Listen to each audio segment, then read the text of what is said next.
Now what is this technology?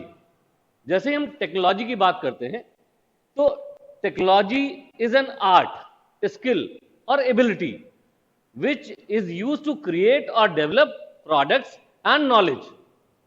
ठीक है, किसी एक पर्टिकुलर प्रोडक्ट के बारे में या किसी नॉलेज के बारे में या एक्वायरिंग नॉलेज को हम क्या कहते हैं? टेक्नोलॉजी कहते हैं। तो साइंटिस्ट ने सबसे पहले काम क्या किया? उन्होंने यूज किया अपनी नॉलेज को ताकि डेवलप कर पाए वो टेक्नोलॉजी को, and then use technology to develop science. तो ओवर द ईयर्स ये देखा गया है कि साइंस टेक्नोलॉजी को सपोर्ट करती है और टेक्नोलॉजी साइंस को सपोर्ट करती है। और अगर हम बात करें तो there is a relationship between science and technology.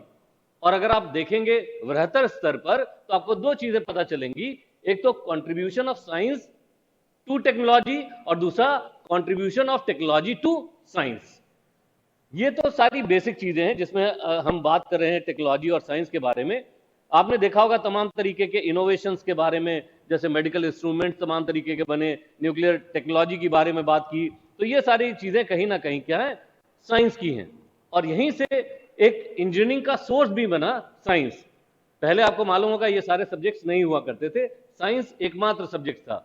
धीरे धीरे क्या हुआ? टेक्नोलॉजी इवॉल्व हुई, टेक्नोलॉजी के बाद लोगों ने इंजीनियरिंग का सहारा लिया और कहीं ना कहीं एक दूसरे के लिए ये काम करने लगे। अब अगर हम बात करें कि टेक्नोलॉजी में साइंस का कंट्रीब्यूशन क्या था, टेक्नोलॉजी का साइंस में कंट्रीब्यूशन क्या था, तो सबसे पहले ध्यान रखिए कि जब भी हम साइंस की बात करते हैं तो टेक्नोलॉजी उसमें सोर्स होती है, और ताकि हम साइंटिफिक चैलेंजेस को प्रूव कर पाए। तो कहीं पे भी अगर पुल बनाना है तो पुल बनाने में आप टेक्नोलॉजी लगाएंगे, लेकिन उसका बेसिक क्या होगा? साइंस होगा। ठीक है, तो कहीं ना कहीं दोनों एक दूसरे को इस्तेमाल करते हैं। अब अगर हम बात करें टेक्नोलॉजी की साइंस के बारे में और साइंस की टेक्नोलॉजी के बारे में, तो इसके बारे में अगर हम बात करें तो मेरे ख्याल से बहुत सारा समय व्यतीत हो जाएगा, मैं उसके बारे में बात नहीं कर रहा हूं। मैं सीधे अपने इशू पे आता हूं कि सीधे क्या क्या चीजें हमारे दिमाग में आती हैं डिफेंस टेक्नोलॉजी से रिलेट करते हुए, और हम डिफेंस टेक्नोलॉजी के बारे में जाते हैं। और इस परिचय में सबसे पहला परिचय हमको देना होता है मिसाइल्स के बारे में। ठीक है, तो डिफेंस में तमाम सारे इंस्ट्रूमेंट्स हैं। पहले हम बात करते हैं मिसाइल्स की, और आज का जो टॉपिक है वो बेसिकली सारी मिसाइल्स का डिस्क्रिप्शन है, इंडिया के जितने भी प्रोग्राम्स हैं उनके बारे में है, और आपको छोटी छोटी उसमें चीजें बताएंगे ताकि आपको ये पता चल जाए कि किस तरीके के प्रश्न आते हैं और उनमें आप कैसे उनको हैंडल कर सकते हैं। मिसाइल के बारे में अगर हम बेसिक डेफिनेशन दें तो बेसिक डेफिनेशन कहती है मिसाइल की कि एक वेपन है जिसको कि हम क्या करते हैं, या फिर ये क्या है? एक ऑब्जेक्ट है जिसको हम किसी एक टारगेट पे थ्रो करते हैं। जो सबसे बेसिक डेफिनेशन मिसाइल की आती है वो ये है, किसी भी ऑब्जेक्ट को किसी एक टारगेट पे जब हम थ्रो करते हैं देन अब जैसे ही मिसाइल की बात करते हैं तो मिसाइल में कुछ चीजें आती हैं। ठीक है, तो अगर हम बात करें मिसाइल के क्या क्या कंपोनेंट्स होते हैं, so there are certain components of missile. उनमें सबसे पहला कंपोनेंट होता है that is called as warhead. The second component is guidance system.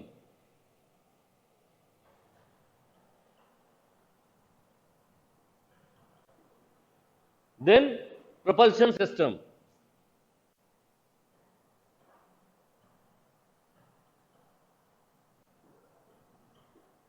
और सबसे लास्ट क्या होती है? इसकी फिन्स होती हैं।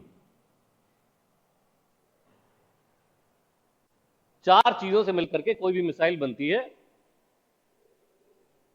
और इन चारों चीजों का उपयोग अलग अलग जगह पे होता है। जैसे हम बात करते हैं वॉरहेड की, तो वॉरहेड वो वेपन का वो पार्ट है या मिसाइल का वो पार्ट है जिसमें आप एक्सप्लोजिव रखते हैं, और ये बिल्कुल टारगेटेड होता है। मतलब, और इसको टारगेट देने के लिए आपके पास क्या होता है? एक गाइडेंस सिस्टम होता है, और इसको आगे बढ़ाने के लिए जैसे तमाम सारे इंजन्स काम करते हैं वैसे ही यहाँ पे प्रोपल्शन सिस्टम्स होते हैं, और उनको सपोर्ट करने के लिए आपके पास क्या होते हैं? फिन्स होते हैं। और अगर हम बात करें तो मिसाइल्स क्या होती हैं? कई तरीके की मिसाइल्स के बारे में आपने सुना होगा। यहाँ पे बेसिकली हम दो तरीके की मिसाइल्स के बारे में मेजरली बात करेंगे। There are two types of missiles, जिनमें से एक को हम कहते हैं, अगर हम मिसाइल्स की टाइप्स की बात करें, एक कहलाती है आपकी अनगाइडेड, अनगाइडेड, और इन्हीं, ठीक है, और इनका दूसरा एक नाम होता है जिनको कहते हैं और बैलिस्टिक मिसाइल्स, और दूसरी होती हैं आपकी गाइडेड मिसाइल्स। अब दोनों में फर्क क्या होता है? जैसे ही हम बात करते हैं अनगाइडेड या बैलिस्टिक मिसाइल्स की, which freely moves to the target and can not be controlled over after launching, मतलब आपने एक बार जैसे निकला आप तीर कमान से, तो आप फर्दर उसको फिर गाइड नहीं कर सकते, वो जहां आपने टारगेट किया है वहीं जाएगा, ठीक है। तो और हिंदी में अगर कहें तो बैलिस्टिक का मतलब होता है प्रक्षेपण, ठीक है। तो जैसे ही आप प्रक्षेपण करते हैं तो उसका मतलब क्या, उसके बाद सारे कंट्रोल्स आपसे चले जाते हैं। लेकिन जैसे ही आप बात करते हैं गाइडेड मिसाइल्स की, इनको आप रिमोट कंट्रोल के थ्रू गाइड भी कर सकते हैं, और इसका सबसे अच्छा एग्जांपल क्या है, क्रूज मिसाइल्स।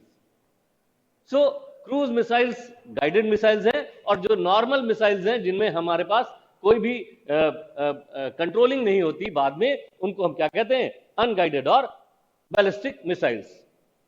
ये तो हमने मिसाइल की दो टाइप्स बताए, लेकिन मिसाइल का क्लासिफिकेशन और तरीकों से भी हो सकता है। जैसे मोड, मतलब किस तरीके की मिसाइल है। कुछ मिसाइल्स होती हैं जो एयर टू एयर फायर करती हैं, ठीक है। कुछ मिसाइल्स हैं जो एयर टू सरफेस फायर करती हैं, then surface to air, then surface to surface, और finally under sea to surface. तो मोड के हिसाब से ये 5 तरीके के प्रकार होते हैं जिनमें, और इसके अलावा जो दूसरा क्राइटेरिया है मिसाइल्स को क्लासिफाई करने का, उनका है स्पीड के हिसाब से। और जैसे ही आप बात करते हैं स्पीड की, तो 3 तरीके की मिसाइल्स आपको मिलती हैं, सबसोनिक, सुपरसोनिक एंड हाइपरसोनिक। जैसे ही आप वर्ड इस्तेमाल करते हैं ना sonic, it basically relates with speed of sound, velocity of sound, ठीक है। और उसी के कैटेगराइजेशन में आप बात करते हैं। अभी हम डिफरेंट तरीके की मिसाइल्स जब पढ़ेंगे तो आपको बताएंगे कि कौन कौन सी मिसाइल्स कहां पे आती हैं। अब सबसे पहले कैटेगरी को हम यहां डिस्क्राइब करते हैं बैलिस्टिक मिसाइल्स के बारे में। सबसे पहले बैलिस्टिक मिसाइल्स को डिटेल में पढ़ते हैं, ठीक है। कुछ नाम आपको बताता हूं कि बैलिस्टिक मिसाइल्स जैसे आपके दिमाग में आएगा तो तुरंत आपके दिमाग में सब चीजें आ जाएंगी। जैसे अग्नि का आपने नाम सुना होगा, अग्नि बैलिस्टिक मिसाइल है। सिमिलरली धनुष, त्रिशूल, पृथ्वी। तो जो क्वेश्चंस बनते हैं वो इसमें होते हैं कि बैलिस्टिक मिसाइल्स कौन सी हैं इनमें से, ठीक है। आपको मल्टीपल दी हुई हैं, उनमें से आपको सेलेक्ट करनी होती है। तो पहली चीज, ballistic missile is a missile that has ballistic trajectory over modes of its flight path. जिन लोगों ने मैथ्स में पैराबोला पढ़ा होगा, ठीक है, तो पैराबोलिक फ्लाइट्स जो होती हैं वो बैलिस्टिक मिसाइल की फ्लाइट्स होती हैं। और इन मिसाइल्स को आप लॉन्च कर सकते हैं शिप्स से भी, और लैंड बेस्ड फैसिलिटीज भी होती हैं, ठीक है। अग्नि, धनुष, त्रिशूल, पृथ्वी, ये सारी इंडियन बैलिस्टिक मिसाइल्स हैं। अब इसी में हमने अगला जो बताया था, वो क्या बताया था, गाइडेड मिसाइल, और उसका एग्जांपल दिया था क्रूज मिसाइल। तो गाइडेड तो आपको मालूम है, इट कैन बी कंट्रोल्ड। अब क्रूज मिसाइल के बारे में बताता हूं कि क्रूज मिसाइल है क्या। Basically cruise missile is a small unmanned aircraft, मतलब एक ऐसा एयरक्राफ्ट जिसमें कोई मनुष्य नहीं है, खाली क्या है, आपने वेपन लगा रखा है वॉरहेड के फॉर्म में, और उनको कई बार आप यूएवी भी कहते हैं, अनमैन्ड एरियल व्हीकल्स। क्या कहलाते हैं, अनमैन्ड एरियल व्हीकल्स। और क्रूज मिसाइल्स का काम क्या होता है, they are design to deliver a large warhead over a long distance with high accuracy, ठीक है, and they can be controlled. Suppose किसी टाइम लगता है रिमोटली कंट्रोल करने की जरूरत है, टारगेट इधर से उधर जा रहा है, तो आप उसको रिमोटली कंट्रोल कर सकते हैं।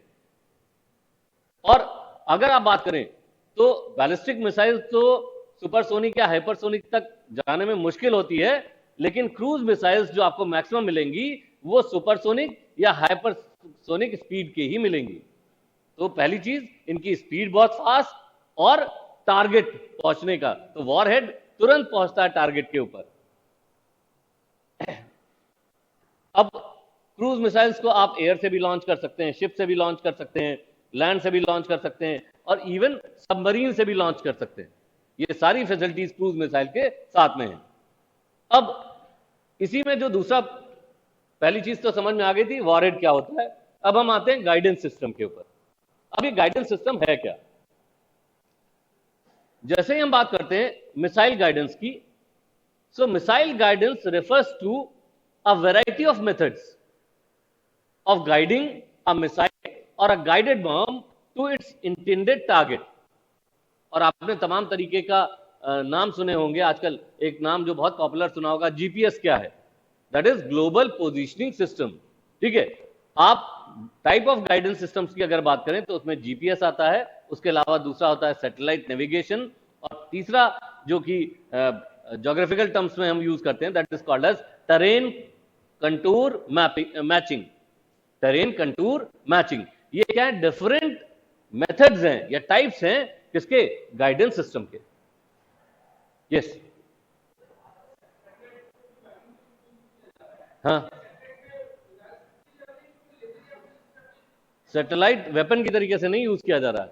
सैटेलाइट वेपन की तरीके से यूज करने का मतलब क्या है? सैटेलाइट एक सोर्स है जो आपकी मिसाइल को गाइड करके कहीं पे भी ले जा सकता है। तो it you can control from there for controlling. और सैटेलाइट का दूसरा है, वो जब आप स्पेस पढ़ेंगे तो स्पेस में सैटेलाइट का जो कचरा है वो अलग तरीके की चीजें इस्तेमाल वो प्रोड्यूस कर रहा है, वो चीज वहां पे डिस्कस करेंगे, वहां पे वो हार्मफुल है हम लोगों के लिए। तो यहां तक हमको समझ में आ गया कि गाइडेंस सिस्टम क्या होता है। अब तीसरी चीज क्या है इसमें? एक प्रोपल्शन सिस्टम होता है। अब जैसे ही आप प्रोपल्शन सिस्टम की बात करते हैं, propulsion system in missiles is achieved by jet engines. और जेट इंजन बेसिकली क्या है? It is a reaction engine that discharges a fast moving jet which generates thrust and propels the missile. अब इसको बिल्कुल सीधे शब्दों में समझिएगा, कुछ केमिकल रिएक्शंस के थ्रू हम एक नोजल के थ्रू बहुत प्रेशर में एयर बाहर करते हैं, ठीक है, जो इसको गति देता है। और ये बेसिक प्रिंसिपल होता है किसी भी तरीके के जेट इंजन का। और अगर हम बात करें कुछ टेक्निकल टर्म्स की, तो जितने भी जेट इंजन हैं, they work on a TD cycle which is called as Brayton cycle. और ये ब्रेटन साइकिल हर इंजन की एफिशिएंसी, जेट इंजन की एफिशिएंसी मेजर करने के लिए होता है। अच्छा, होता क्या है? तमाम तरीके की गैसेस जब निकलती हैं नोजल से, उसको कंट्रोलिंग करके हम ये जो प्रोपल्शन सिस्टम है इसके थ्रू गाइड कर सकते हैं मिसाइल को किसी भी डायरेक्शन में। तो ये बेसिकली जेट इंजन है, उसको गाइड करने के लिए आपके पास जेट इंजन की प्रॉपर्टीज होती हैं, उनमें जाना पड़ता है। अब जैसे ही आप बात करते हैं किसी भी मिसाइल इंजन की, तो कैसे काम करता है? सबसे पहले उसमें एयर कंप्रेस करके रखी जाती है, और एयर कंप्रेस करने के बाद आप हीट सप्लाई करते हैं कहां पे? कंबशन चैम्बर में।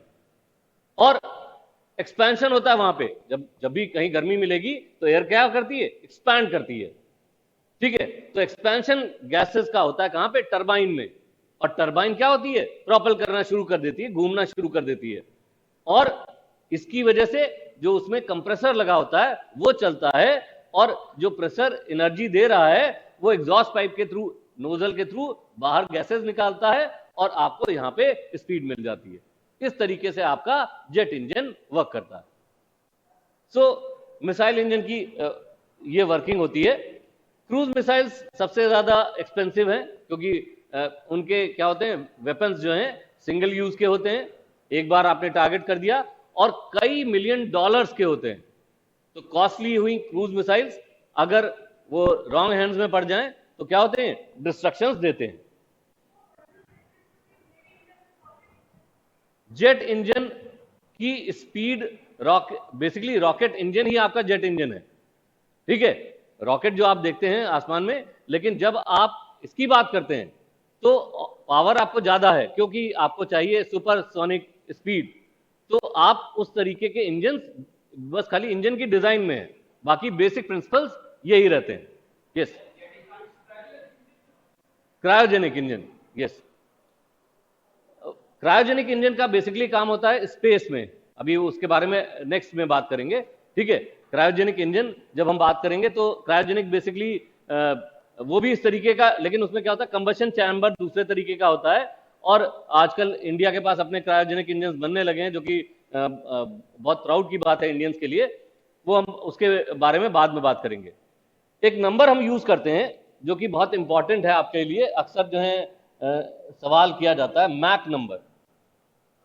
What is this Mac?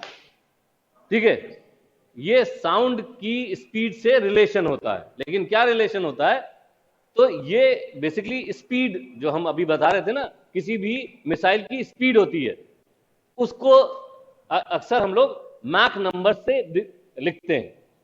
और ये मैक नंबर क्या है? Basically it is the ratio of an object speed in a given medium to the speed of sound in that medium. जिस मीडियम में आप हैं, उस मीडियम में अगर साउंड की स्पीड से कंपेयर कर रहे हैं, तो उस कंपैरिजन फैक्टर को आप किससे देते हैं? मैक नंबर से देते हैं, ठीक है। सपोज करिए मैक 1 हमने लिखा, is the speed of sound around 761 miles per hour at sea level on a standard day, ठीक है, क्योंकि हम यहां पे माइल्स पर आवर यूज कर रहे हैं, अदरवाइज 330 किलोमीटर पर आवर होती है वो, ठीक है। और इसको हाई स्पीड के लिए एक मेटाफर की तरह यूज करते हैं हम लोग। तो मैक नंबर बहुत इंपॉर्टेंट है। अगर आप सिंपल बात करें तो अगर सी लेवल पे अगर करें तो एक स्टैंडर्ड डे पे इसकी स्पीड लगभग होती है 761 माइल्स पर आवर। अब एक छोटा सा व्यू बन गया कि मिसाइल्स क्या हैं, कैसे काम करती हैं। अब इंडिया की डिफरेंट मिसाइल्स के बारे में आज हम बात करेंगे, ठीक है। और सबसे पहली मिसाइल्स जो मैं यूज कर आपको बताऊंगा, that is called as BrahMos. और जैसे ही हम ब्रह्मोस की बात करते हैं, तो ब्रह्मोस बेसिकली दो रिवर्स के नेम के कॉम्बिनेशन से बनी है, ठीक है, ठीक है। इसमें से ये डिवाइड कर दीजिए, और यहां से बना है ब्रह्मपुत्र से, ठीक है, और ये है मॉस्कवा नदी, ठीक है। ये इंडिया में नहीं है, ठीक है, रशिया की, और क्योंकि ये जॉइंट वेंचर है इंडिया रशिया का, इसीलिए इसका नाम ब्रह्मोस रखा गया। सो ब्रह्मोस मिसाइल्स को डिजाइन किया गया ब्रह्मोस एरोस्पेस में, जो कि एक जॉइंट वेंचर कंपनी है, किसके किसके थ्रू? डीआरडीओ और रशिया की। अब इसमें होता क्या है ब्रह्मोस मिसाइल में? ये एक 2 स्टेज मिसाइल है। अब मिसाइल भी क्या होती है? मल्टीपल स्टेजेस की बनने लगी है। मतलब स्टेजेस का मतलब क्या है? एक स्टेज में इतना काम होगा और उसके बाद दूसरा स्टेज काम करेगा, ठीक है। और मिसाइल अगर आप बात करें तो सबसे पहले सपोज करिए आपने यहां से स्टार्ट किया, एक पर्टिकुलर सेगमेंट इसमें लगा था जो यहां तक काम करेगा, उसके बाद वो इससे अलग हो जाएगा, फिर दूसरा स्टेज काम करेगा, वो इससे अलग हो जाएगा, फिर तीसरा स्टेज काम करेगा, वो इससे अलग हो जाएगा। इस तरीके से मल्टीपल स्टेजेस की मिसाइल्स बनती हैं। इसमें क्या है, सबसे बड़ी खास बात क्या है, इसका एक इसमें जो बूस्टर आप इस्तेमाल करते हैं, सॉलिड प्रोपेलेंट बूस्टर होता है, जो कि पहले स्टेज में यूज करता है, और एक लिक्विड इंजन होता है जिसको हम कहते हैं रैमजेट। अभी हम बताएंगे उसके बारे में भी। रैमजेट इंजन को इस्तेमाल किया जाता है सेकेंड में। तो पहले में एक सॉलिड प्रोपेलेंट बूस्टर होता है, और जो कि पहले स्टेज की तरह काम करता है, और दूसरे स्टेज का इंजन क्या होता है? लिक्विड के ऊपर वर्क करता है, जिसको हम नाम देते हैं रैमजेट, ठीक। अब ब्रह्मोस मिसाइल क्या है? एक तरीके की क्रूज मिसाइल है। ब्रह्मोस मिसाइल क्या है? एक तरीके की क्रूज मिसाइल है। और इस तरीके के वेपन को हम लोग स्टैंड ऑफ रेंज वेपन्स भी कहते हैं, स्टैंड ऑफ रेंज वेपन्स भी कहते हैं। क्यों? क्योंकि आपने देखा होगा ना, इस पर्टिकुलर कई कई मिसाइल्स के बारे में कहा जाता है ना, इसकी रेंज इतने किलोमीटर है, ये इतने किलोमीटर फायर कर सकती है।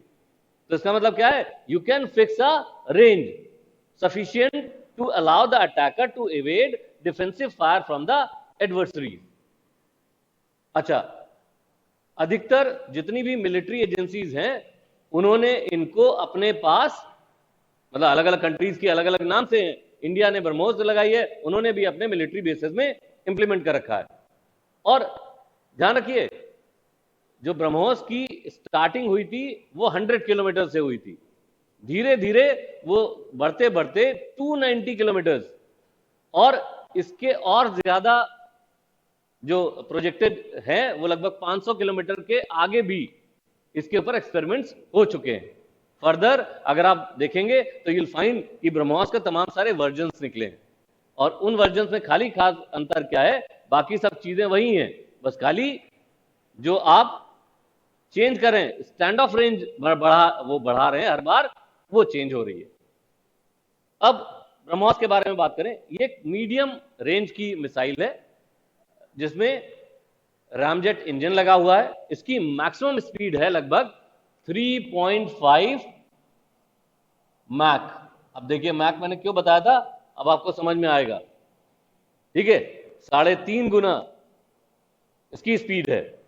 ठीक है, लगभग अगर हम इसको कैलकुलेट करें तो लगभग आएगा 4300 kilometre per hour, 4300 kilometre per hour, या 2700 माइल्स पर आवर, या अगर सेकेंड्स में निकालें तो 1.2 किलोमीटर पर सेकेंड। अब हर एक मिसाइल के क्या होते हैं, तो अलग अलग लॉन्च प्लेटफॉर्म्स होते हैं। आप इसको शिप से लॉन्च कर सकते हैं, ब्रह्मोस को आप सबमरीन से लॉन्च कर सकते हैं, आप एयरक्राफ्ट से लॉन्च कर सकते हैं, और लैंड बेस्ड मोबाइल लॉन्चर से भी लॉन्च किया जा सकता है। ठीक है, अक्सर सवाल बनते हैं कि इस पर्टिकुलर मिसाइल को कहां से लॉन्च नहीं किया जा सकता है, तो ध्यान रखिए ब्रह्मोस को सब जगह से लॉन्च किया जा सकता है। ठीक है, इसको इंडियन नेवी यूज करती है, ठीक है, इंडियन आर्मी यूज करती है, और इंडियन एयरफोर्स यूज करती है। इसका प्लेस ऑफ ओरिजिन इंडिया और रशिया का कोलैबोरेशन है, इंडिया रशिया का जॉइंट कोलैबोरेशन है। बेसिकली कुछ पोर्शन इसके रशिया में बनते हैं, उनकी मिलिट्री एजेंसी में, और कुछ पोर्शन यहां असेंबल होते हैं, और फाइनली जब इंडिया में उसका वर्जन आता है तो इंडिया की जो डीआरडीओ है वो टेकअप करती है, और वहां से जो रशिया की एजेंसी है वो हायर करती है। हमने क्या बताया, अगर इंडिया की डिमांड है तो ऑब्वियस है इंडिया को जो कंपोनेंट्स वहां बनते हैं वो यहां लाके असेंबल करने होते हैं, और जो टेक्निकल एक्सपर्टीज है वो दोनों के बीच में शेयर होती है। ये सुपरसोनिक, हमने बताया सुपरसोनिक भी है और हाइपरसोनिक स्पीड में मिलती है। ठीक है, कंट्रोल की जा सकती है इसकी स्पीड।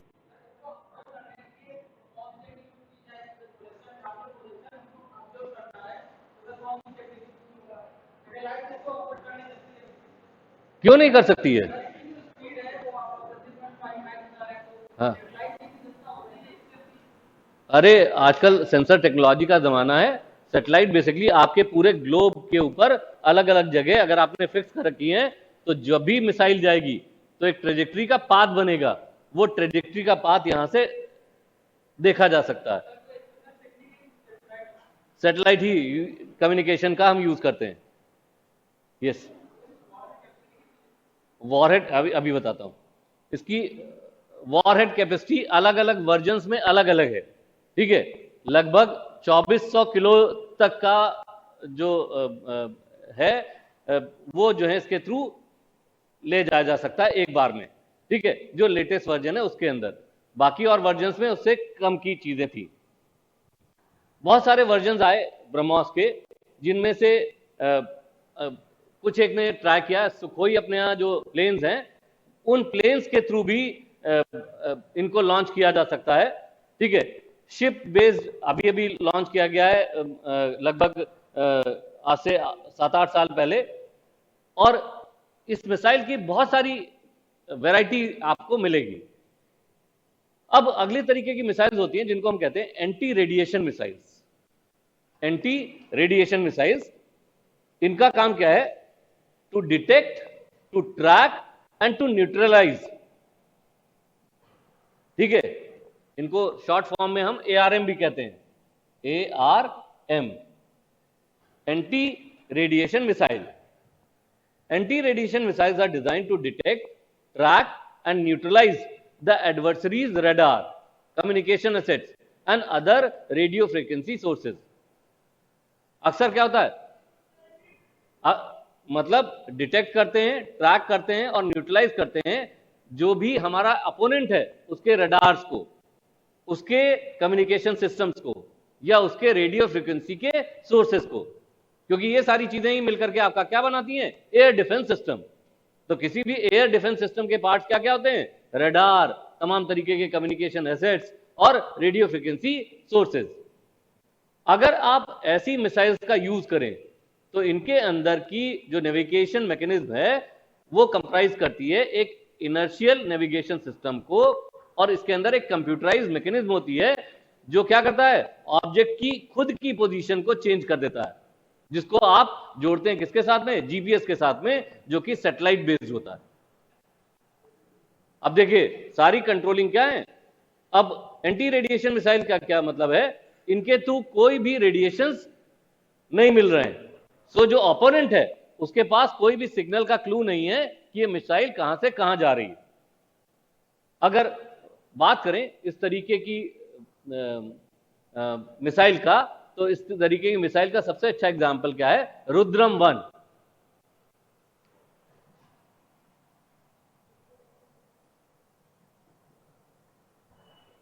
रुद्रम 1, ठीक है। अच्छा, इसका नाम जहां से आया, ठीक है, इसका मतलब है रिमूवर ऑफ सॉरोज, दुख हटाने वाला, ठीक है। और ये बेसिकली DRDO द्वारा डेवलप की गई ARM है, एंटी रेडिएशन मिसाइल।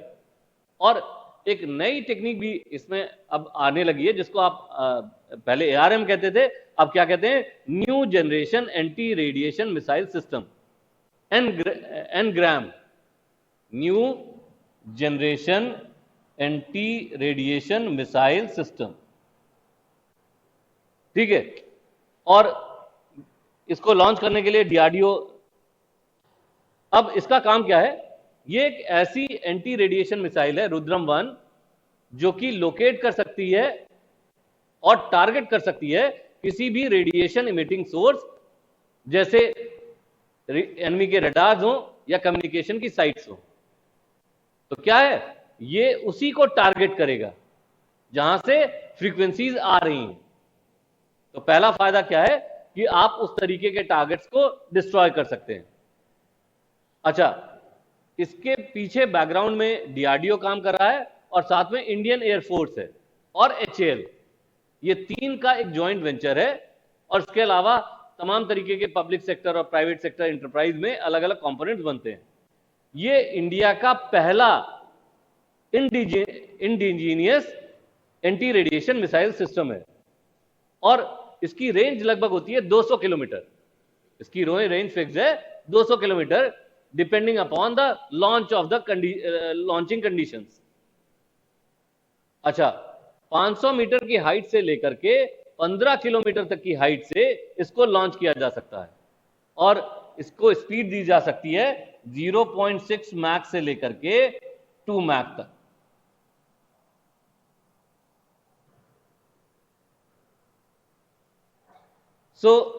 अगर मान लीजिए कहीं से हमको पता चलता है दुश्मन यहां से अपने राडार सिस्टम को एक्टिवेट किया है और हमको उसको क्या करना है? फ्रीज करना है। तो उसके लिए, और साथ ही हमको लगता है कि कहीं हमने मिसाइल सिस्टम लॉन्च करना है जहां बीच में तमाम इस तरीके के कम्युनिकेशन सिस्टम्स हैं, तो भी क्या है? इस तरीके के सिस्टम का यूज किया जाता है, वहां पे ARM का यूज किया जाता है। ARM बहुत ही इंपॉर्टेंट चीज है। अब ये कैसे काम करता है ARM और ARM की क्या क्या खूबियां हैं? तो हमने पहले बताया, डिटेक्ट करना, ट्रैक करना और न्यूट्रलाइज करना। किसको? रडार्स को, कम्युनिकेशन सिस्टम्स को और दूसरे रेडियो फ्रीक्वेंसी सोर्सेस को। अब इसमें हमने क्या बताया था, एक कंप्यूटराइज मैकेनिज्म होता है जो कि यूज करता है ऑब्जेक्ट की अपनी पोजीशन को चेंज करने में, और साथ ही इसको आप जोड़ते हैं किसके साथ में, जीपीएस के साथ में। अब इसके पास क्या होता है, एक पैसिव होमिंग हेड होता है, मतलब एक ऐसा सिस्टम जो डिटेक्ट करता है, क्लासिफाई करता है और इंगेज करता है टारगेट को over a wide band of frequencies programme. तो ये क्या है, एक कम्युनिकेशन डिवाइस है, ये जहां जाएगी अलग अलग तरीके की फ्रीक्वेंसी जनरेट करेगी ताकि कहीं से जो सिग्नल्स जनरेट हो रहे हैं वो क्या हो जाएं, जैम हो जाएं। अब ये क्या करा उसने, लॉक कर दिया टारगेट को, ठीक है। सपोज करिए वहां से एक मिसाइल आ रही है, इसको रोकना है, तो उसको क्या करना पड़ेगा, सबसे पहले अपनी फ्रीक्वेंसी को डिस्ट्रीब्यूट करना पड़ेगा ताकि उसको लॉक किया जा सके। लॉक करने के बाद जैसे ही उसका रेडिएशन सोर्स स्विच ऑफ हो जाता है तो ये अपने टारगेट जहां जाना होता है उस मिसाइल को, वो अपने टारगेट तक नहीं पहुंच जाती और बीच में इसको डिस्ट्रॉय कर दिया जाता है। तो इस तरीके से आपके anti radiation missile systems use होते हैं। अब अगर हम बात करें कि सुपरसोनिक या हाइपरसोनिक जो मिसाइल्स हैं वो कैसे काम करती हैं, तो मैंने आपको जब ये वाला डायग्राम बनाया था तो ये डायग्राम कहीं ना कहीं उससे रिलेट करता है। आप इस तरीके की मिसाइल्स को या फिर शिप से लॉन्च कर सकते हैं या ग्राउंड से लॉन्च कर सकते हैं, कहीं से भी लॉन्च कर सकते हैं। और जैसे जैसे अगर आपने सपोज करिए यहां से लॉन्च किया, स्टेज 1 में चल रहा है, स्टेज 2 में गया, अगर आपको लगता है स्टेज 3 नहीं यूज करना है तो आप क्या करते हैं, स्टेज 3 को हटा देते हैं, स्टेज 3 को हटा देते हैं। तो क्या होता है, वो स्टेज 3 वाली चीज हट करके उसका टारगेट जहां होता है वो वहां टारगेट की तरफ घूम जाती है। तो जहां तक आपको जिन स्टेजेस की जरूरत है उन स्टेजेस को आप यूज करते हैं, बाकी सबको हटा देते हैं। अब इसके बाद जो अगली चीज आई उसको हमने नाम क्या दिया, स्मार्ट।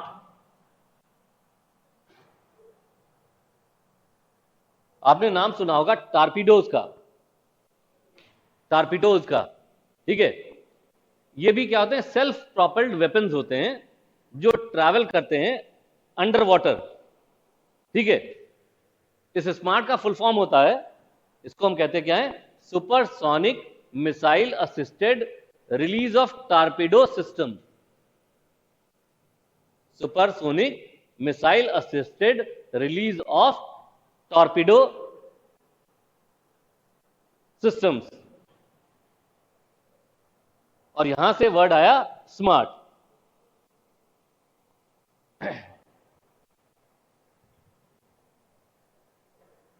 अब लगभग 2010 में डीआरडीओ ने एक प्रोजेक्ट लिया जिसका काम क्या था, बिल्ड करना ऐसी टारपीडोज को जो कि मिसाइल से लैस हो। और टॉर्पीडोज बेसिकली आपने देखा होगा जैसे हम लोग तीर चलाते हैं, कुछ उस तरीके का सेगमेंट है। और टॉर्पीडो को आप लॉन्च करते क्या है, एक सुपरसोनिक मिसाइल्स के साथ में विद मॉडिफिकेशन, ताकि ये टॉर्पीडो एक लार्जर रेंज पे जाए, ठीक है। तो अगर आपको ज्यादा रेंज चाहिए, सपोज 1000 किलोमीटर चाहिए, तो वहां पे इस तरीके के सिस्टम्स का यूज किया जाता है, जिसको आप क्या कहते हैं, स्मार्ट सिस्टम कहते हैं। अगर आप बात करें, टॉर्पीडो का यूज समुद्र लड़ाई में होता है, और ये क्या है, गेम चेंजिंग टेक्नोलॉजी है जो कि एंटी सबमरीन वारफेयर में यूज की जाती है। और स्मार्ट ने इंडिया को बहुत फार अहेड कर दिया है, ठीक है। अगर हम बात करें तमाम तरीके के सिस्टम्स नेवी यूज करती है, उनमें से एक इफेक्टिव ये स्मार्ट सिस्टम है।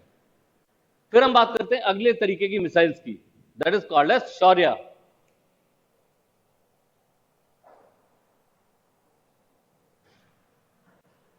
ये क्या है, ये एक लैंड बेस्ड मिसाइल है, ठीक है।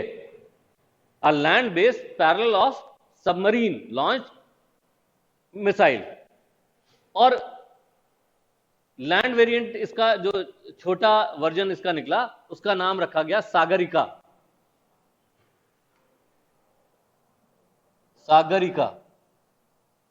ये इसका, ये क्या है, बैलिस्टिक वेपन्स हैं, which belongs to K missile family. अभी हम बात करेंगे K मिसाइल फैमिली का नाम आया, K missile family. K missile family का नाम आया हमारे पूर्व राष्ट्रपति के नाम पे, डॉक्टर एपीजे अब्दुल कलाम, उनके नाम पे ये रखा गया K मिसाइल फैमिली। और इसको जो न्यूक्लियर सबमरीन्स के बेड़े में शामिल किया गया, शौर्य। और इनको क्योंकि लॉन्च किया जा सकता है सबमरीन से, ये हल्की होते हैं, स्मॉलर होते हैं, छोटे होते हैं, लेकिन ज्यादा घातक होते हैं। तो शौर्य, और आपने नाम सुना होगा अग्नि सीरीज का, अग्नि सीरीज भी इसी का फर्दर है। अब सबसे पहले बात करते हैं के फैमिली है क्या। व्हेन वी टॉक अबाउट के family of missiles is primarily submarine launch ballistic missiles, SLBM कहते हैं, सबमरीन लॉन्च बैलिस्टिक मिसाइल्स। और इसको भी DRDO में ही बनाया गया था। के फैमिली इसलिए कहा जाता है क्योंकि डॉक्टर कलाम के नेम पे हैं।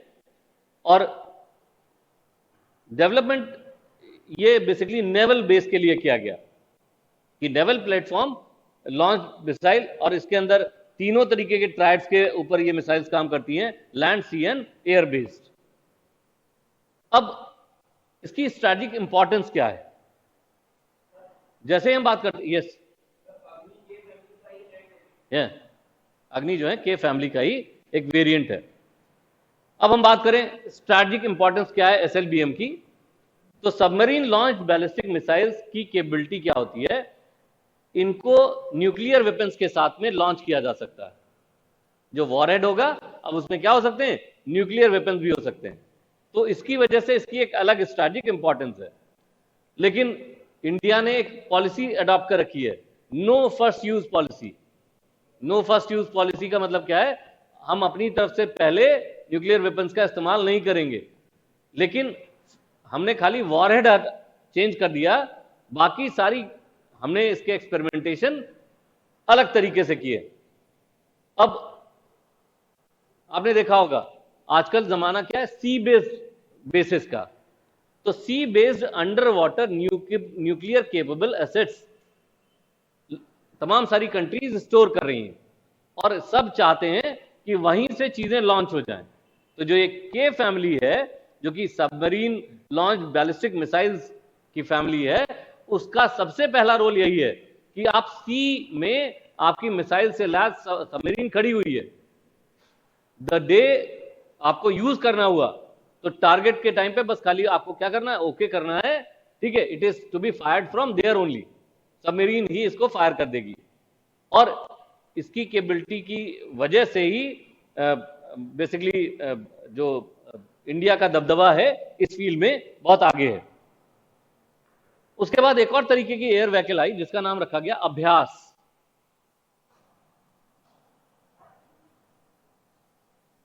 Now what is this अभ्यास?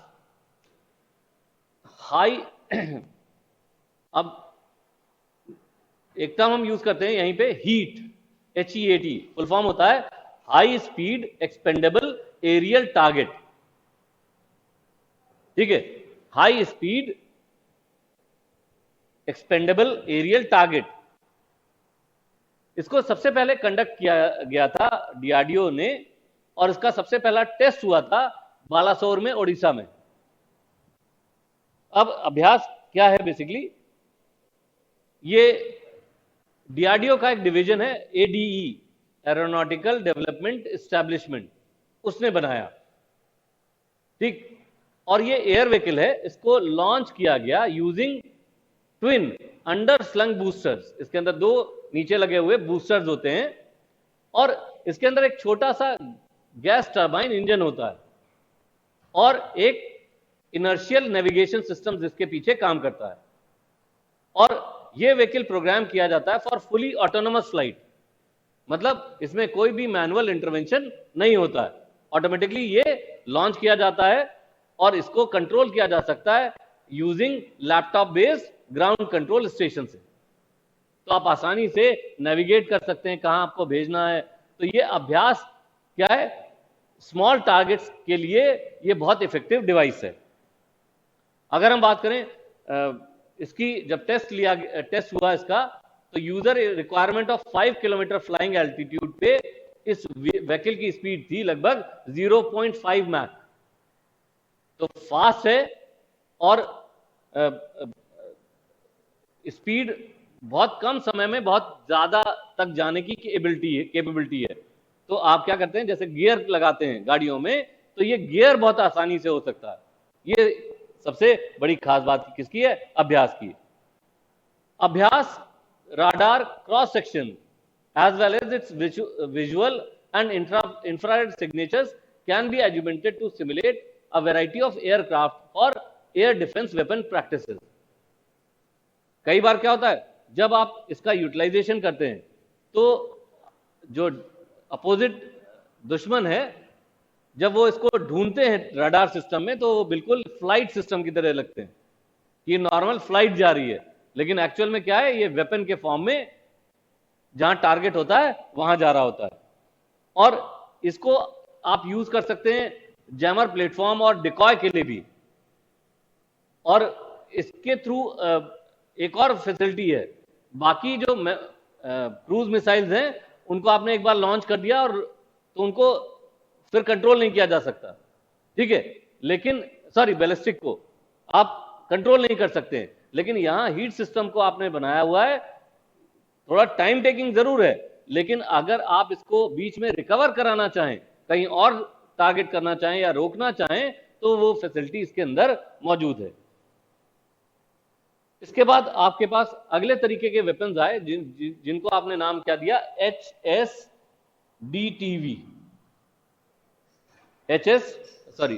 TDV। इसका नाम होता है हाइपरसोनिक टेक्नोलॉजी डेमोन्स्ट्रेटर व्हीकल। और this is hypersonic technology demonstrator vehicle. Now DRDO ने सक्सेसफुली डेमोन्स्ट्रेट किया hypersonic air breathing scramjet technology. अब क्या हुआ, इंजन में चेंज हुआ। पहले जो हमारे पास इंजन आते थे वो रैमजेट टेक्नोलॉजी से आते थे। अब जो टेक्नोलॉजी चेंज हुई, ठीक है, जिसको हम कहते हैं एयर ब्रीदिंग, मतलब जैसे हम सांस लेते हैं और आगे बढ़ते हैं, the same technology is utilise in scramjet technology, जो कि यूज किए गए कहां पे, इस वाले उसमें। अब डीआरडीओ ने HSTDV का यूज कहां किया? हाँ, मैकेनिकल पार्ट्स उस तरीके से नहीं मूव करते हैं जैसे नॉर्मल इंजन में होते हैं। ये बेसिकली नोजल बेस्ड टेक्नोलॉजीज हैं, तो कंबशन होता है, कंबशन इंजन होता है, उस तरीके की टेक्नोलॉजी में काम करते हैं। तो नॉर्मल जो मैकेनिकल पार्ट्स होते हैं इंजन में, वो इसमें नहीं होते हैं। जैसे आप सोचिए गाड़ी का इंजन होता है, उसमें भी कंबशन पार्ट होता है, लेकिन यहां पे बिल्कुल उनकी टेक्नोलॉजी डिफरेंट होती है। अब HSTDV का इस्तेमाल ये जब हुआ, तो इसको सबसे पहले क्या कहा गया, this is an unmanned scramjet vehicle, और जो कि ट्रैवल कर सकता है लगभग 6 times the speed of sound. तो पहली चीज, 6 टाइम्स स्पीड ऑफ साउंड से ये ट्रैवल कर सकता है। अच्छा, स्क्रैमजेट जो है ये वेरिएंट ऑफ कैटेगरी है ऑफ जेट इंजन, क्योंकि इनको कहते हैं हम एयर ब्रीदिंग इंजन। अब इन इंजन की खास बात क्या है, to handle air flows of speed in multiples of the speed of sound gives it a capability of operating at those speed. मतलब जिस तरीके से साउंड की स्पीड है, उसी के मल्टीपल्स में ये अपने आप को चेंज कर सकता है। हाइपरसोनिक स्पीड जो कि लगभग 5 गुना होती हैं स्पीड ऑफ साउंड को, उनको ये हैंडल करते हैं। और मैक्स 6 तक की स्पीड गई है मैक्सिमम इसकी। अर्ली लगभग 2010 में इस तरीके के इंजन को सबसे पहले ट्राई किया गया था, लेकिन उसके बाद से तमाम सारे एडवांसमेंट्स आ गए। अब ये जो दोनों इंजन हैं, इनमें अंतर क्या है? ठीक है, जैसे आपने बात कही दोनों इंजन हैं, उनमें अंतर क्या है? अब हम बात करते हैं जो नए तरीके के इंजन हैं उनकी।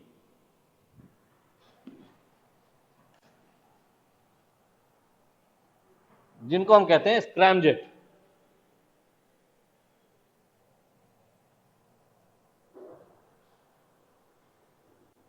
ठीक है।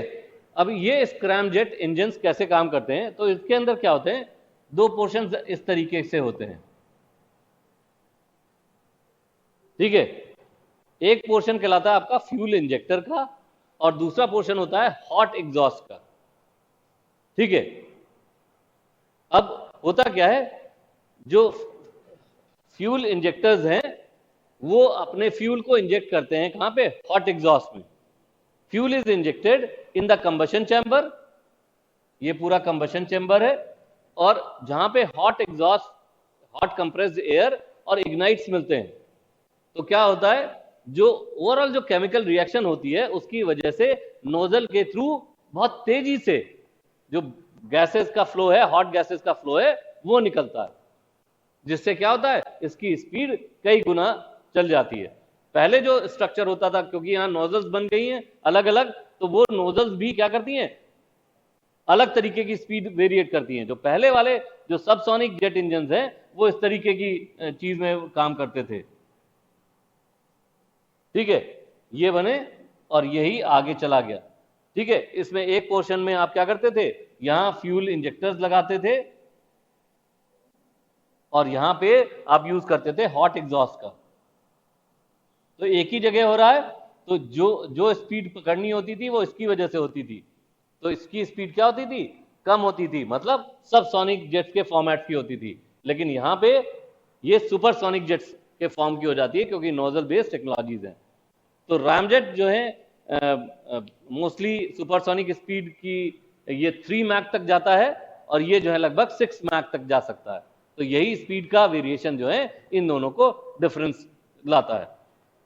तो स्क्रैमजेट इंजन कुछ और नहीं है, ये इंप्रूव्ड वर्जन है किसका, इसका रामजेट इंजन का।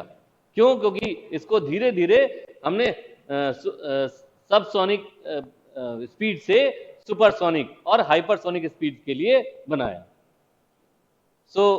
इसको हम कई जगह सुपरसोनिक कंबशन रामजेट या फिर स्क्रैमजेट भी कहते हैं। अब एक और जो मिसाइल है जो कि बहुत इस समय इंडिया की नाक है, that is called as K4 missile. K4 missile, और K4 मिसाइल की रेंज है लगभग 3500 किलोमीटर।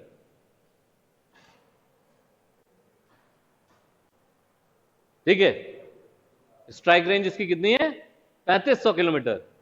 इसकी लेंथ लगभग है 12 मीटर की। ठीक है, विड्थ लगभग है 1.3 मीटर्स की, और वेट है लगभग इसका 17 टन का, और इसमें 2 टन का वॉरहेड लग सकता है।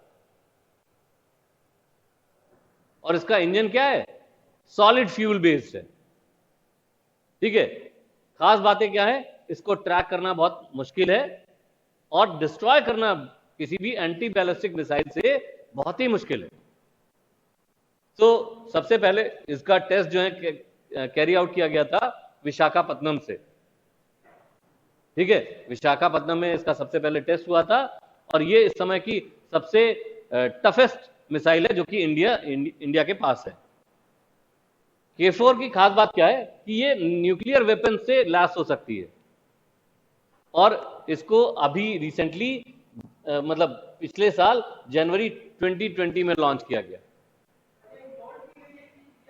है। इंडिया की बनी है, DRDO ने बनाई है, defence research and development organisation, India का जो ऑर्गेनाइजेशन है उसने बनाई है। ठीक है, अच्छा, एक बार अगर आपने इसको स्टार्ट कर दिया, ठीक है, तो जो टारगेट होगा वो डिस्ट्रॉय होगा ही होगा। इसको बीच में आप फर्दर गाइड नहीं कर सकते, रोक नहीं सकते। और अगर आप बात करें जो एरर प्रोबेबिलिटी है, इसकी एरर प्रोबेबिलिटी बहुत ही लेस है। मतलब एक बार आपने टारगेट बता दिया सही, उसका लैटिट्यूड लॉन्गिट्यूड, तो ये क्या हो, उसी पे हिट करेगी। तो क्योंकि कई बार प्रोजेक्शन के बाद क्या निकाली जाती है, एरर प्रोबेबिलिटी निकाली जाती है, इसकी एरर प्रोबेबिलिटी बहुत ही कम है। ठीक है, 0.001 के आसपास। इसके बाद एक नेवल सिस्टम का एक और इफेक्टिव वर्जन आया जिसको हम कहते हैं INS अरिहंत।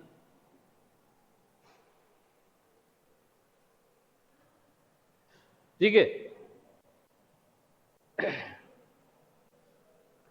यस, हाँ, टारगेट मूविंग है तो फिर आप सैटेलाइट के थ्रू गाइड कर सकते हैं, पहले प्रोग्रामिंग से पहले, जब इसको भेज रहे हैं उससे पहले एक बार अगर आपने टारगेट को फिक्स कर दिया तो उसी टारगेट पे जाएगा। ठीक है, अगर वो मूविंग टारगेट है अगर, तो उसको आपको गाइड करना पड़ेगा, तो उसके अंदर गाइडेड चीजें लगेंगी, फर्दर मिसाइल का इनहेंसमेंट होगा। नहीं, रन टाइम में नहीं, वंस आपने ऑपरेशन ऑन कर दिया then you can not change it. Ballistic नहीं, इसके अंदर सारे फीचर्स उसके हैं, लेकिन एक बार शूट होने के बाद यू कैन नॉट चेंज। मतलब एक बार आपने किसी भी टारगेट को फिक्स कर दिया और फिक्स करके ऑन कर दिया, तो ऑन करने के बाद ये कैपेबिलिटी नहीं, किसी भी मिसाइल को फर्दर आप रोक नहीं सकते। फिर उसका एक दूसरा तरीका होता है क्या, उसको एंटी बैलिस्टिक से जाकर के आप उसको डिस्ट्रॉय कर दीजिए। ठीक है, वही एक टेक्नोलॉजी बची है जो आप उसको रोक सकते हैं, या फिर अगर आपके पास गाइडिंग ट्रैकिंग के मैकेनिज्म है, उनके थ्रू गाइडिंग ट्रैकिंग की कोशिश कर सकते हैं अगर आपने उस पर कोई फीचर दिया हुआ। Yes,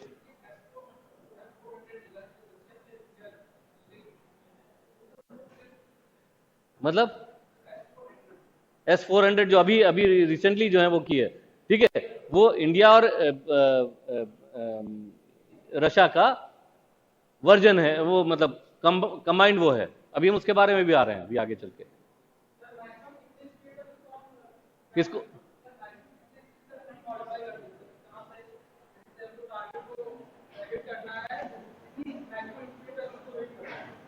maximum speed, maximum speed, speed का मतलब नहीं होता है यहाँ पे। वॉरहेड है, वॉरहेड बेसिकली क्या होते हैं, बॉम्ब शेल्स होते हैं और बाकी सब चीजें होती हैं, वो जहां जाएंगी। ये बेसिकली क्या है, आपका कैरियर है। ठीक है, स्पीड खाली इसलिए देखी जाती है कि कितने कम से कम सेकंड में वहां पहुंच जाए, ताकि दूसरे लोग उसको क्या नहीं कर पाए, रोक नहीं पाए। अब आईएनएस अरिहंत के बारे में बात करें, जब हम आईएनएस अरिहंत की बात करते हैं तो आईएनएस अरिहंत एक नेवी का प्रोजेक्ट था जिसका नाम था ATV, advance sorry ATP, that is advance technology project. ये 1980 में स्टार्ट हुआ था। ठीक है, और वहां से बनते बनते जो अरिहंत आया, that was launched in the year 2009। ठीक है, और जो हम बात कर रहे थे ना K-15 में एक सागरिका मिसाइल की, इसकी बात कर रहे थे, ये बेसिकली इसी अरिहंत का ही एक बाई प्रोडक्ट है। ठीक है, और इसमें भी क्या है, न्यूक्लियर वेपन से लैस हैं, तो नो फर्स्ट यूज की वो लगती है, और इसको लैंड बेस्ड मिसाइल भी कहा जाता है और एयर लॉन्च। ठीक है, लेकिन इनको डिटेक्ट करना आसान है, और मोस्ट डिटेक्टेबल जो इसकी वो प्लेटफॉर्म है वो सेकेंड है। जो ब्रह्मोस मिसाइल उस समय बनी थी उसमें पहले सबसोनिक स्पीड थी, बाद में क्या हुआ, एडवांसमेंट्स और हुए, सुपरसोनिक स्पीड आ गई। तो जो एक अपग्रेडेड वर्जन आया वो जो है मैक 5 तक उसकी स्पीड के लेके गया, और वहां से ब्रह्मोस को नाम क्या दिया गया, हाइपरसोनिक क्रूज मिसाइल का। ठीक है, और ये सब हुआ नवंबर 2017 में। ठीक है, ब्रह्मोस जो नॉर्मल कैपेबिलिटीज थी, वो ब्रह्मोस हाइपरसोनिक मिसाइल भी, मतलब इसको लैंड से भी भेजा जा सकता था, समुद्र से भी लॉन्च किया जा सकता था, और एयर से भी लॉन्च किया जा सकता था। उसके बाद कुछ और टॉर्पीडोज लॉन्च हुए जो कि नेवी के प्रोजेक्ट थे। उनमें से एक टॉर्पीडो था जिसका नाम था वरुणास्त्र। वरुणास्त्र,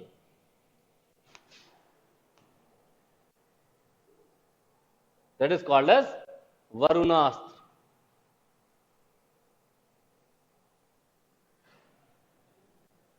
ये बेसिकली वरुणास्त्र नाम से पता चल रहा है नेवी का है, जिसकी खास बात क्या है, इसको एक शिप लॉन्च, और इसको electrically propelled under water weapon, और इसको इक्विप किया था ऑटोमेटिक और रिमोट कंट्रोल गाइडेंस सिस्टम, मतलब समुद्र के अंदर पानी में शिप से इसको लॉन्च किया जा सकता है। और शिप से लॉन्च करने का फायदा क्या है, इसको अपना इंटेलिजेंस सिस्टम है, ये अपने आप से अपना टारगेट ढूंढ लेता है और वहां पे डिस्ट्रॉय कर देता है टारगेट को। ये भी एक जीपीएस बेस्ड सिस्टम है। ये लगभग 7 मीटर लंबा होता है, 7 मीटर इसकी लंबाई है। इसका वेट लगभग होता है 1500 किलोग्राम और डायमीटर होता है इसका 533 मिलीमीटर का। ये एक एंटी सबमरीन इलेक्ट्रिक टॉर्पेडो है। व्हेन फायर्ड कैन ट्रेवल, तो इस जैसे यहां पे मैक स्पीड होती है, वैसे ही समुद्र में जो स्पीड नापी जाती है उसके लिए हम यूज करते हैं नॉट्स।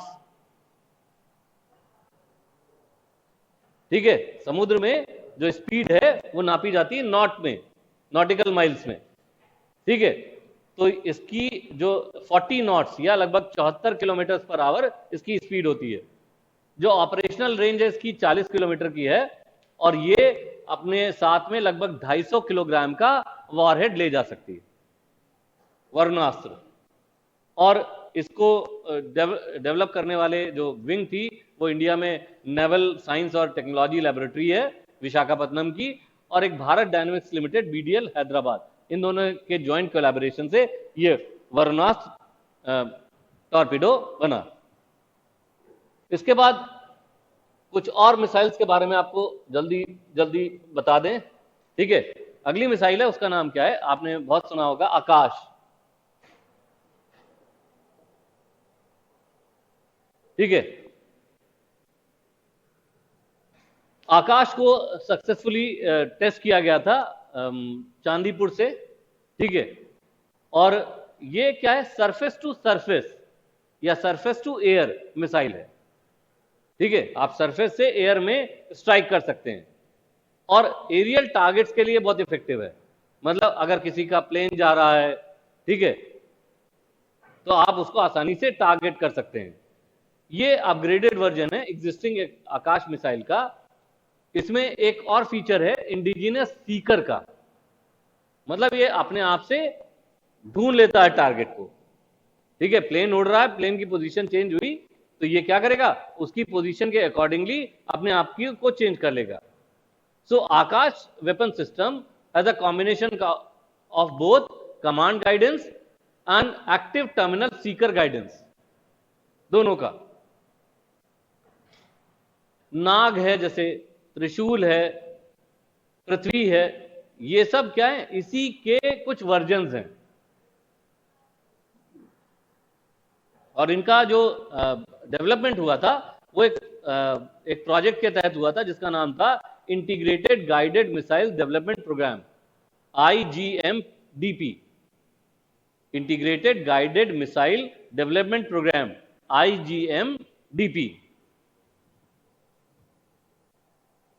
अब जो ये सुपरसोनिक मिसाइल है उसका अराउंड 25 किलोमीटर का दायरा है और लगभग 18,000 मीटर तक की एल्टीट्यूड है। तो आकाश के भी डिफरेंट वर्जन निकले, आकाश निकला, आकाश MK1 निकला, फिर आकाश MK2 निकला। इसमें बस खाली क्या, एक्यूरेसी बढ़ती जा रही है और हायर रेंज ऑफ एल्टीट्यूड बढ़ते जा रहे हैं।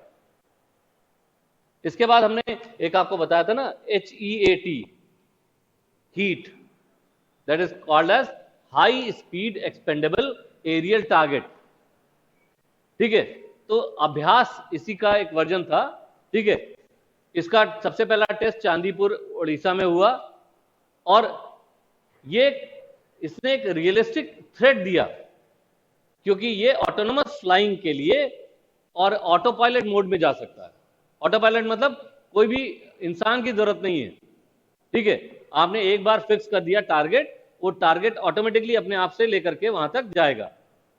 और फ्लाइट टेस्ट को आप ट्रैक कर सकते हैं बहुत सारे राडार से, इलेक्ट्रो ऑप्टिक सिस्टम से, और नेविगेशन को कंट्रोलिंग भी इसकी की जा सकती है। अगर हम बात करें इंडिया की, तो India has successfully tested fired 2 indigenously developed quick reaction surface to air missiles, जिनको आप क्या कहते हैं, QRSAM, quick reaction surface to air missile, from a test range of Odisha coast. अगर ट्रायल्स आप कंडक्ट करिए डिफेंस रिसर्च और डेवलपमेंट ऑर्गेनाइजेशन की तरफ से, तो ITR चांदी में, that means integrated test range जो चांदीपुर की है, वहां पे इसको टेस्ट किया गया था। इसके बाद अगले तरीके की मिसाइल्स आई जिनको हमने कहा क्या, MRSAM, that is called as medium range surface to air missile.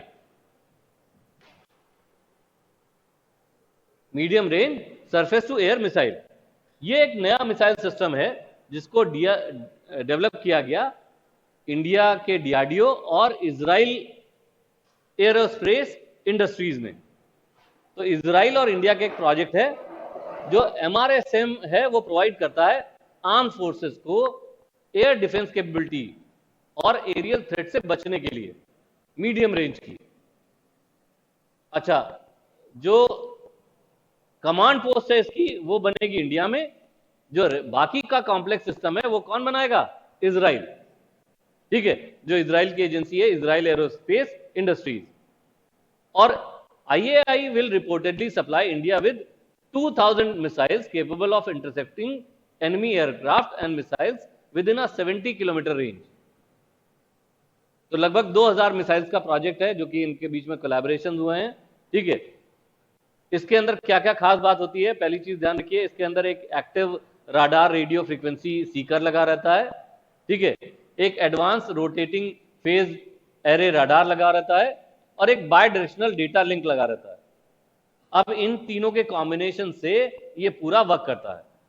ध्यान रखिए, ये एक साथ में मल्टीपल टारगेट्स को इंगेज करके लगभग 70 किलोमीटर रेंज के अंदर के टारगेट्स को जो है रोक सकते हैं। तो इस तरीके की मीडियम रेंज की इस्तेमाल की जाने वाली चीजें हैं। अब हम बात करते हैं, जो बार बार हम बात कर रहे हैं अपनी एजेंसी के बारे में, तो ऐसी कौन सी एजेंसीज हैं जिनमें इंडिया में जो है काम किया, और जो इंडिया का ये जो प्रोग्राम है integrated guided missile development programme, वो कैसे काम करता है और उसके अंदर क्या क्या चीजें हैं। अगर हम बात करें integrated guided missile development programme की, तो ये बेसिकली डॉक्टर APJ अब्दुल कलाम का एक बहुत ऐसा प्रोजेक्ट था जिसके के थ्रू इंडिया को इस टेक्नोलॉजी से बहुत इनहांस करना था। तो मिसाइल टेक्नोलॉजी को इनहांस कराने के लिए IGMDP, that means integrated guided missile development programme लेकर के आए। जो डॉक्टर APJ अब्दुल कलाम थे वो इस प्रोजेक्ट के डायरेक्टर थे। उस समय वो DRDL मतलब एक defence research and development laboratory है इंडिया की, उसके डायरेक्टर हुआ करते थे और एक मिसाइल स्टडी टीम को वो हैंडल कर रहे थे। उन्होंने DRDO, एयरफोर्स, नेवी और आर्मी के साथ मिलकर के इस तरीके के प्रोग्राम लॉन्च किए और गवर्नमेंट ऑफ इंडिया ने इसका अप्रूवल दिया 26 जुलाई 1983 को। और इस प्रोग्राम के तहत तमाम तरीके की मिसाइल्स बनी। उनमें short range surface to surface ballistic missile बनी जिसका नाम था पृथ्वी। पृथ्वी क्या है? This is short range surface to surface missile. Then दूसरी क्या बनी? Intermediate range surface to surface ballistic missile जिसका नाम था अग्नि। ठीक है, ध्यान रखिए, intermediate range surface to surface ballistic missile Agni. तीसरी मिसाइल जो बनी that was short range low level surface to surface missile जिसका नाम रखा गया Trishul. Trishul was short range low level surface to air missile. Similarly अगली बनी Akash. Akash was medium range surface to air missile. और सबसे लास्ट में बना third generation anti tank missile जिसको नाम क्या दिया गया?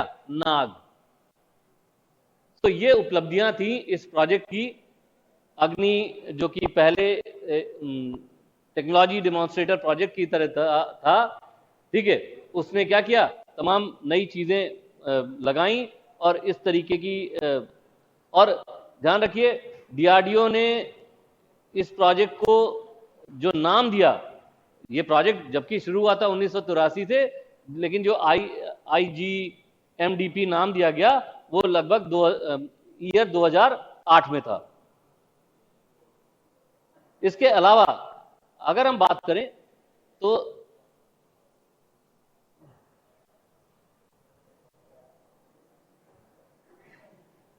एक मिनट के लिए,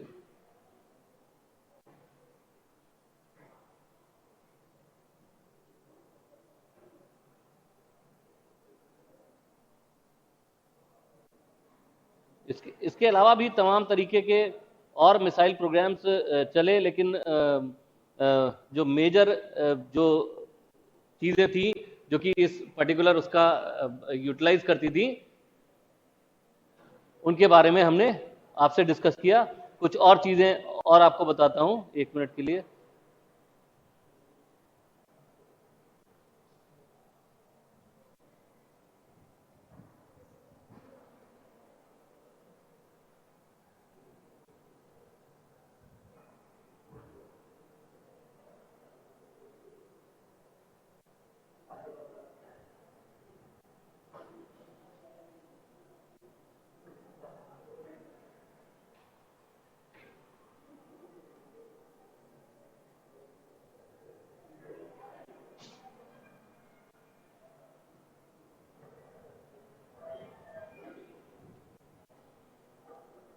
अब ये जितने भी प्रोजेक्ट्स बने उनमें जो मेजर रोल आया वो किसका आया? DRDO का आया।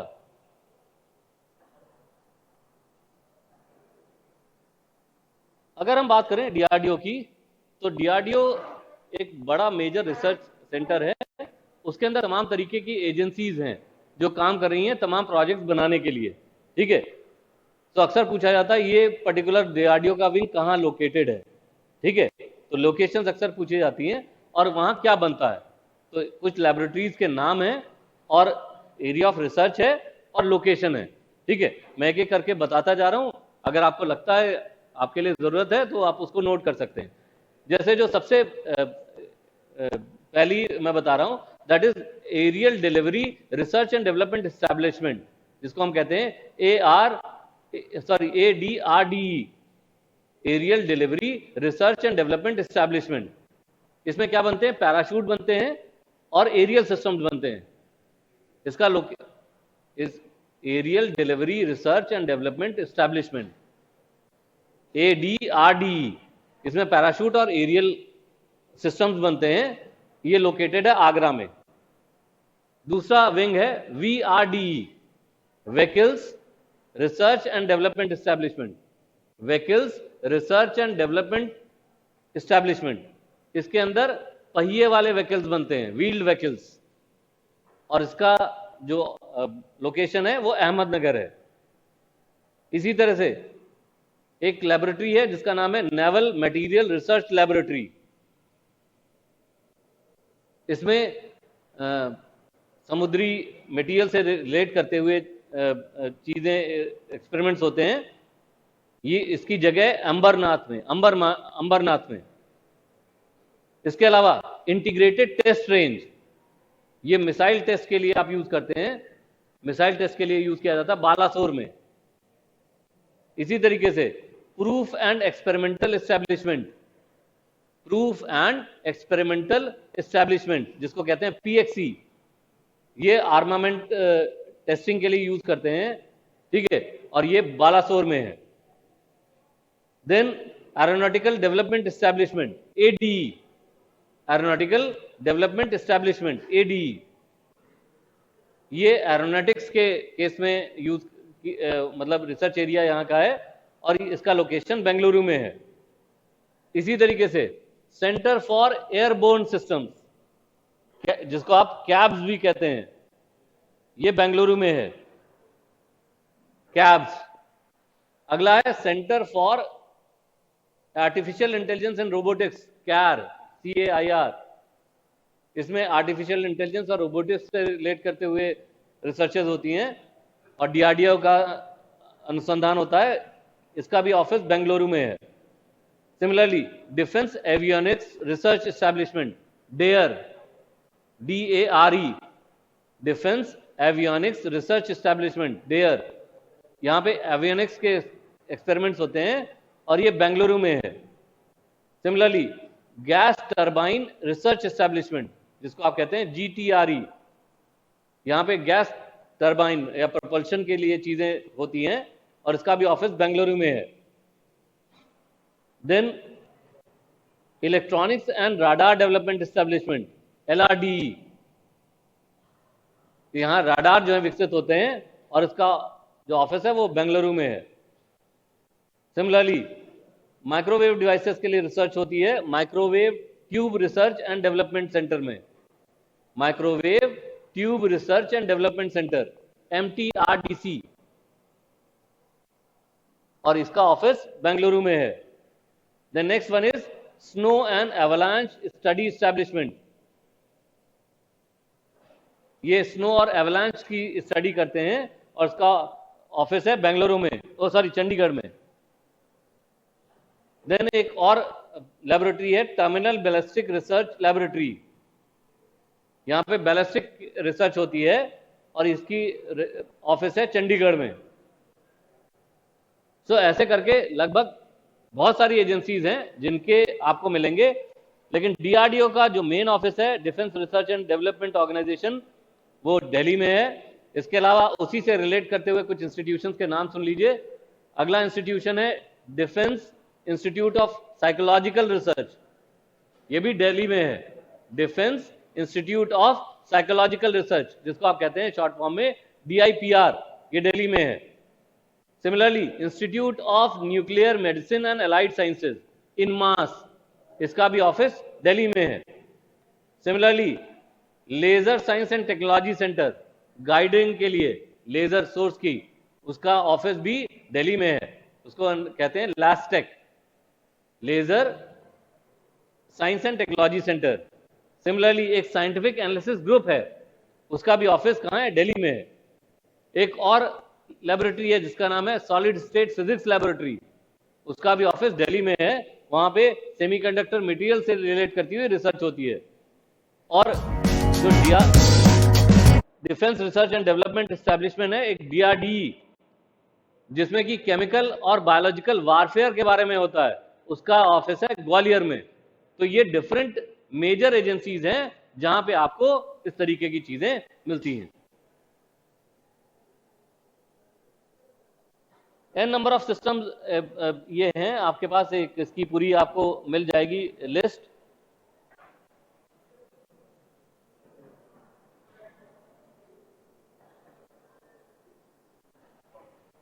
अब जो DRDO के बारे में बात कर रहा था, तो DRDO की लगभग 50 एजेंसीज हैं, ठीक है, जो ऑल अक्रॉस इंडिया काम करती हैं। और मेनली DRDO जो स्पेशलाइज करता है एरोनॉटिकल इंजीनियरिंग में, इलेक्ट्रॉनिक इंजीनियरिंग में, आर्मामेंट्स में, इंजीनियरिंग सिस्टम्स में, मिसाइल्स में, एडवांस कंप्यूटिंग और सिमुलेशन में, लाइफ साइंसेज में, स्पेशल मटेरियल्स में, एग्रीकल्चर में, इसके अलावा ट्रेनिंग सेट्स में। सो आई थिंक बहुत सारे स्पैन में मैंने बहुत सारी चीजें आपको बताने की कोशिश की, ठीक है। इसके बाद जो अगला टॉपिक होगा that will be space technologies का और IT का, ठीक है, उसके बारे में हम लोग आगे बात करेंगे। Thanks a lot.